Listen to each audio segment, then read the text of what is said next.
بسم اللہ الرحمن الرحیم۔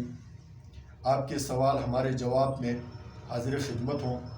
آج کا پہلا سوال، پاکستان کی حالت کیسے بدلے گی؟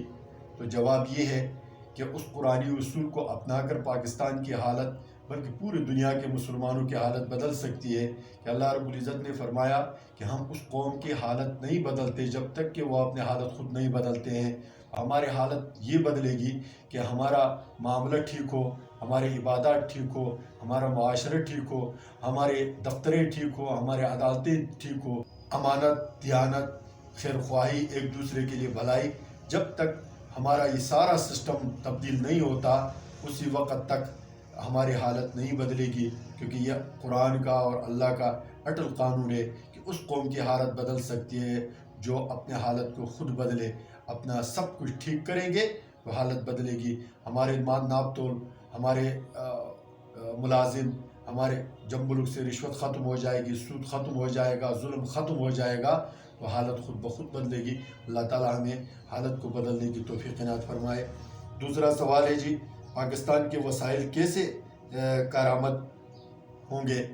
تو ظاہر ہے کہ جب تک ہم سرمایہ داروں کے اثر رسوخ کو کم نہیں کرتے، جب تک کہ ہم ملکی پیداوار کو اس کے اصل مالک جو محنت کش ہے اس کے ہاتھ میں اس کو صرف کرنے کی طاقت نہیں آ جاتی، اسی وقت تک پاکستان کے جو وسائل ہیں وہ صحیح جگہوں پر استعمال نہیں ہوتی۔ آپ کو یہ بتاتا چلوں کہ پاکستان کے وسائل کے مالک وہ لوگ ہیں جو پہلے سے پاکستان کے مالک ہیں، سرمایہ دار لوگ۔ وہ آپ کے معدنیات کے بھی وہی مالک ہیں، آپ کے زراعت کے بھی وہی مالک ہے، آپ کے انڈسٹریز کے بھی وہی مالک ہے، آپ کے ٹیکسٹائل کے بھی وہی مالک ہے، آپ کے بجلی کے بھی وہی مالک ہے، آپ کے ڈیموں کے بھی وہی مالک ہے۔ وہیں اپنا پیسہ سرمایہ ان چیزوں میں لگاتے ہیں اور وہیں سے نکالتے ہیں مزدوروں کو، محنت کشوں کو، غریبوں کو، وہیں بھیک نما ان کا اجرت ملتی ہے جن پر وہ 7 پشتوں سے کام کرتے چلے آ رہے ہیں۔ تو جب تک سرمایہ داروں کے سرمایہ داری اس ملک میں اور سودی نظام کا خاتمہ نہیں ہوگا اس وقت تک ہم اپنے وسائل کو خود اپنے کنٹرول میں نہیں کر سکتے۔ تیسرا سوال یہ ہے کہ پاکستان کی ترقی میں رکاوٹ کیا ہے؟ تو پاکستان کی ترقی میں جب تک کہ پاکستان کے اپنے وسائل صحیح طریقے پر استعمال نہیں ہوں گے اسی وقت تک پاکستان ترقی نہیں کر سکتا۔ اور اس میں جو سب سے بڑی رکاوٹ ہے وہ سرمایہ دار ہے۔ وہ یہاں کے گندم کو ڈیفالٹ کر کے، ضائع کر کے، اس کا ریٹ گرا کر کسان کو محروم رکھتے ہیں اور باہر سے گندم لے کر آتے ہیں۔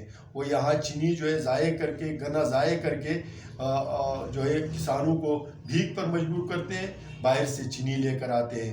وہ یہاں کے تیل، یہاں کے گیس، یہاں کے ہر چیز کو، یہاں کے کپڑے، کیونکہ اگر وہ یہاں کے کپڑوں کو آگے مارکیٹ تک پہنچا دیں گے تو یہ کوریا اور یہ جو ہے چائنا سے کپڑا کون لے کر آئے گا؟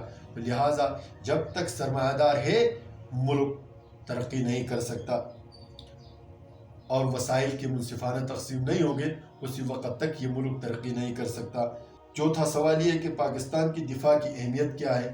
دیکھو، یہ قرآن کا حکم ہے کہ اعدوا لهم ما استطعتم من قوة من رباط الخیل ترہبون به عدو اللہ وعدوکم۔ اللہ رب العزت نے فرمایا کہ اپنے آپ کو ہمیشہ اپنے دشمن کے لیے تیار رکھو۔ تو ہمارا جو سرمایہ ہمارے دفاع پر لگتا ہے، ہماری فوج پر لگتا ہے، ہمارے میزائلوں پر اور ڈیفنس پر جتنا بھی خرچہ آتا ہے وہ ضائع اور رائے گا نہیں جاتا۔ دنیا کے جتنے بھی طاقتور ممالک ہیں وہ جہاں معیشت اور ان چیزوں کو فوکس کرتے ہیں وہاں ان کا دفاع دنیا میں سب سے مضبوط ہے۔ ایسا کوئی ملک نہیں ہے جس کو معیشت دنیا آسمان پر چڑھی ہوئی ہو اور اس کا دفاع بالکل نہ ہو۔ تو آپ مجھ پر یہ اعتراض کریں گے کہ جاپان میں تو کوئی ایسی بات نہیں ہے۔ دیکھو، جاپان پوری دنیا میں جو سب سے طاقتور ملک ہے امریکہ، اس سے اپنا دفاع کراتا ہے۔ تو معیشت کو مضبوط کر کے اس نے اسی سے دفاع لیا ہوا ہے اور باقی وہ جنگ نہیں کرنا چاہتا ہے۔ سب سے بڑی معیشت اس وقت دوسری یا پہلے نمبر کی چائنا ہے، سب سے بڑی فوج رکھتی ہے۔ تو یہ مسلمانوں کو یہ اللہ کا حکم ہے کہ اپنے آپ کو دفاع پر اپنے قوت صرف کرو اور اپنے آپ کو ہلاکت میں نہ ڈالو۔ یہ اسلام کا حکم ہے۔